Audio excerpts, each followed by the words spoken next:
Bonjour et bienvenue. Vous regardez une vidéo du blog Les enfants à venir.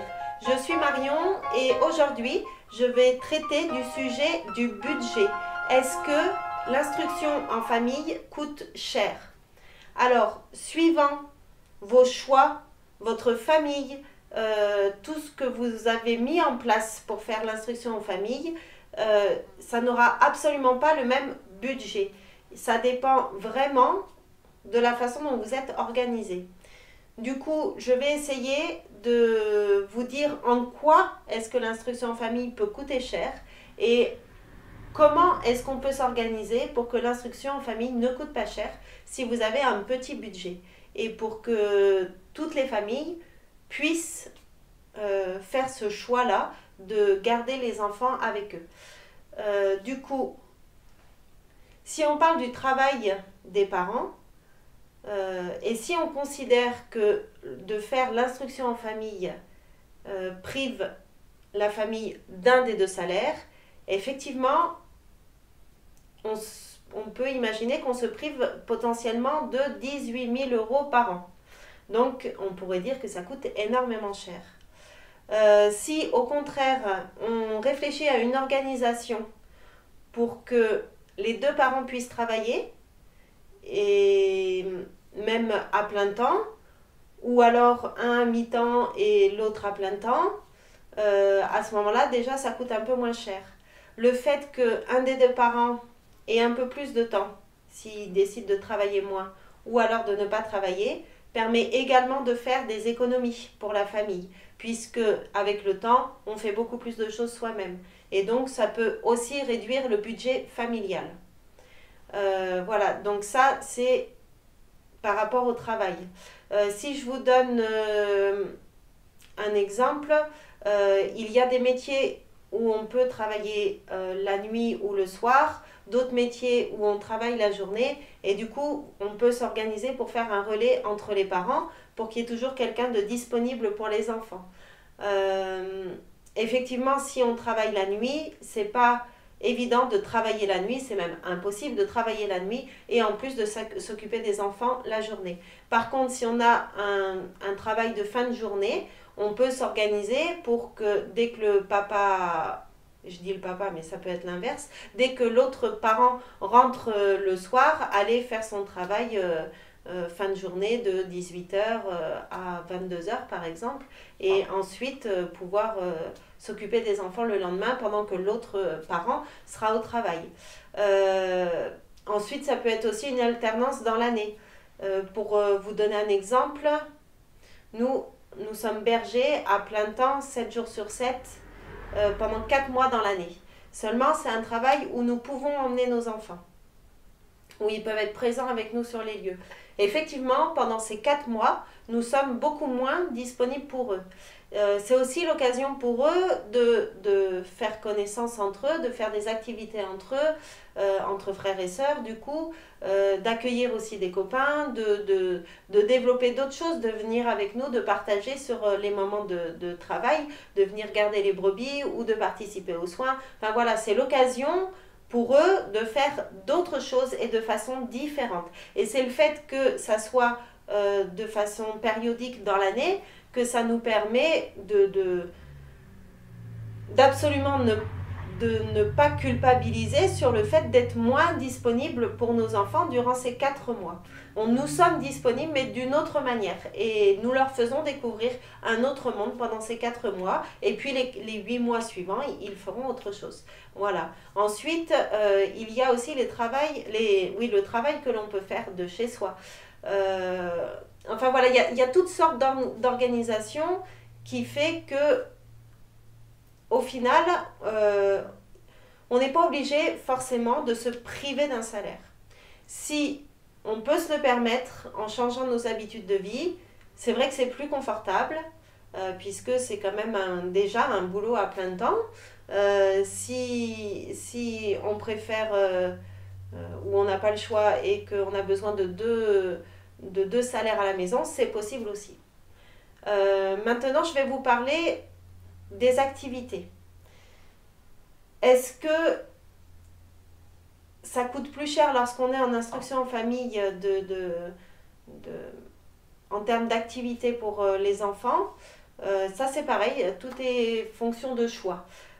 Si c'est des activités comme le foot, le cirque, la danse, peu importe, etc., effectivement, ça permet à l'enfant d'être en contact avec d'autres enfants, de faire des activités avec des camarades.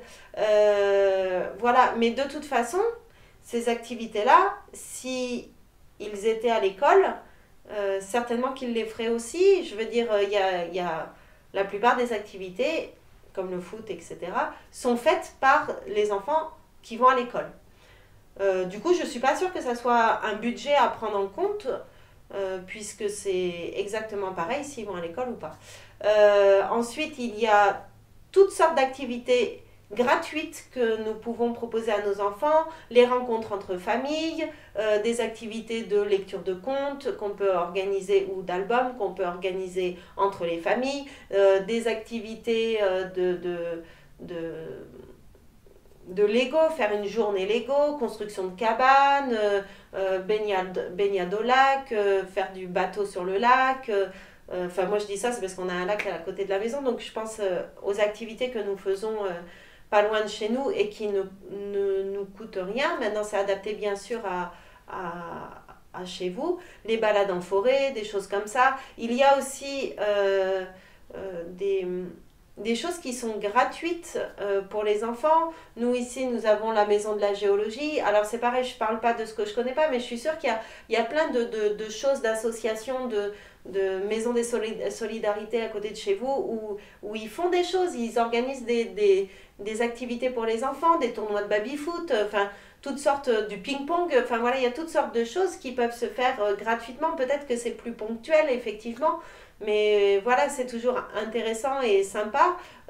Après, on peut décider aussi de se dire, bon, ben voilà, on se met à plusieurs familles, on achète une table de ping-pong, et puis on se retrouve une fois par semaine pour faire du ping-pong. Et voilà, donc il y a toutes sortes de choses à imaginer pour les activités.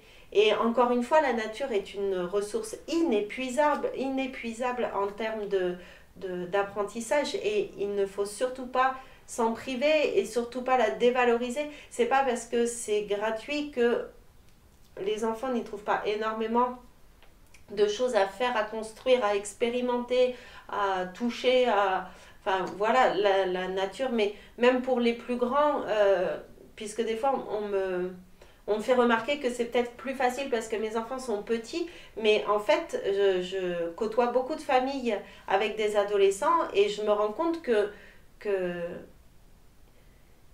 ils trouvent aussi leur centre d'intérêt parmi tout ça,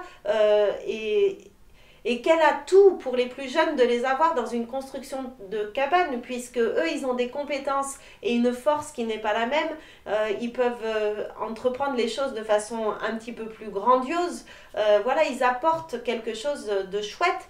Pareil pour les jeux collectifs, les ballots prisonniers, le foot, voilà, quand il y a des plus grands mélangés aux plus petits, tout de suite ça prend une autre dimension et une richesse, et voilà. Du coup, c'était également pour vous dire que du coup, on peut effectivement proposer des activités qui coûtent cher à nos enfants, si nous en avons les moyens, si c'est une demande de leur part et que ça pose pas de problème, mais pour les familles qui ne peuvent pas, il y a aussi plein d'autres choses qui sont gratuites et qui ne sont pas à négliger, et les enfants ne sont pas forcément en difficulté ou hors norme à faire ces activités gratuites. Voilà. Ensuite, on peut parler aussi des choix pédagogiques, puisque suivant vos choix pédagogiques, c'est pareil, ça peut coûter plus ou moins cher. Si vous décidez d'avoir des cours par correspondance pour les enfants, effectivement, c'est un budget supplémentaire. C'est entre 800 et 1000 euros, peut-être même un peu plus pour certains cours par correspondance, il en existe plusieurs. Et c'est vrai que si on a plusieurs enfants, ça peut vite devenir un budget. À ça, si vous rajoutez les fournitures scolaires, les cahiers, les stylos, tout le matériel pour faire des ateliers créatifs, des choses comme ça peut vite chiffrer aussi. Mais encore une fois, c'est un confort, les cours par correspondance. Il y a moyen de faire par soi-même. Internet regorge d'idées, de partage d'instituteurs ou d'institutrices, de profs et d'ATSEM pour ceux qui sont plus petits. Enfin, pas d'ATSEM, qu'est-ce que je voulais dire de nounou, je trouve plus mon mot, pardon, mais vous me comprendrez.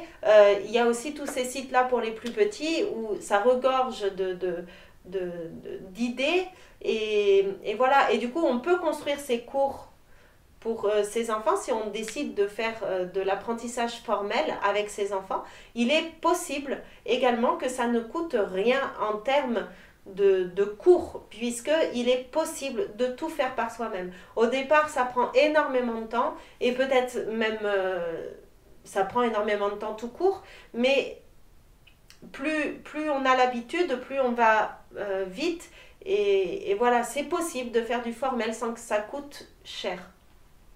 C'est possible également, si vous prenez les cours par correspondance, que ça coûte beaucoup plus cher. Voilà, et pareil pour Montessori ou le matériel, vous pouvez soit l'acheter dans des sites spécialisés ou même d'occasion, du coup là ça change encore une fois le budget, ou vous pouvez le fabriquer. Pour faire de la pédagogie Montessori, il n'est pas essentiel d'avoir tous les ateliers. Il y en a énormément qu'on peut fabriquer par soi-même. Il y a énormément de choses aussi qu'on peut imprimer, plastifier pour la manipulation. Voilà, surtout pour les grandes classes. Après, pour les plus petits, il faut fabriquer avec du bois, avec des perles, avec des fils de fer. Enfin voilà, faire les choses soi-même, c'est tout à fait envisageable. Et c'est aussi une bonne occasion de partager un moment de construction avec ses enfants et un bon moment, une bonne opportunité pour eux aussi d'apprendre d'autres choses. Voilà. Ensuite, qu'est-ce qu'on pourrait dire aussi l'instruction en famille permet de réduire certaines dépenses, comme par exemple les trajets, soit pour aller au travail si on allait au travail, déposer les enfants, les ramener, aller chez la nounou. Voilà, après, tout est modulable. Enfin, je veux dire, nous, on habite dans une région où les familles sont assez distantes les unes des autres. Et du coup, c'est vrai que les trajets, c'est aussi un budget. Du coup, on se dit, bon, ben voilà, 2 fois par semaine, on prend la voiture, on va voir les copains qui sont plus loin en instruction en famille. Et le reste du temps, on voit les copains, si on a besoin, on voit les copains à la sortie d'école, ou les mercredis, les samedis et les dimanches, les copains qui sont autour de chez nous et scolarisés. Mais c'est vrai que voilà, de faire des activités ensemble entre familles déscolarisantes, ça peut aussi représenter des trajets. Mais voilà, c'est une économie potentielle par rapport au fait d'aller au travail tous les jours ou d'emmener ses enfants à l'école tous les jours. Il y a aussi les cantines et garderies qui coûtent très cher et du coup ça permet de réduire aussi ce coût-là. Il y a aussi tous les frais liés à la classe, les sorties, le cinéma, la photo de classe, enfin voilà, toutes ces petites choses qui se rajoutent où à la fin de l'année, ça représente quand même un petit budget. Et voilà, quand vous êtes en instruction en famille, ça, vous pouvez le réduire, je veux dire, l'enlever de votre budget. Voilà, après, effectivement, le fait d'introduire cette notion de temps, le fait d'avoir plus de temps, on peut prendre plaisir à faire les choses par soi-même. La cuisine, le jardin, le bricolage, la couture, réparer les vêtements. Voilà, donc du coup, tout ça aussi, ça réduit le budget. Et puis, je pense que j'ai à peu près fait le tour. Après, c'est bien sûr à adapter et je pense qu'il y a autant de façons de s'organiser et de voir les choses qu'il y a de famille. Mon but, du coup, avec cette vidéo, c'était vraiment de vous montrer que en fonction de vos choix, en fonction de vos possibilités, il y a toujours moyen de s'adapter à votre budget. Et que ça ne doit pas être un frein pour vous et votre famille pour vous lancer dans cette aventure d'instruction en famille, puisqu'il y a toujours moyen de s'organiser pour que ça colle avec le budget. et soit enfin bon, je vais, je vais pas recommencer du coup, mais voilà, je pense que toutes les familles peuvent faire l'instruction en famille s'ils le désirent, et ce, en fonction de leurs moyens. Tout est adaptable. Voilà. J'espère avoir bien répondu à cette question et que ces vidéos vous apportent des éléments de réponse et vous aident à vous lancer dans l'aventure ou vous aident à continuer si vous êtes déjà en instruction en famille. N'hésitez pas à vous abonner à la chaîne, comme ça vous aurez accès aux vidéos directement sans passer par le blog, et à me poser des questions si vous avez besoin. Et je vous dis à très vite pour une nouvelle vidéo.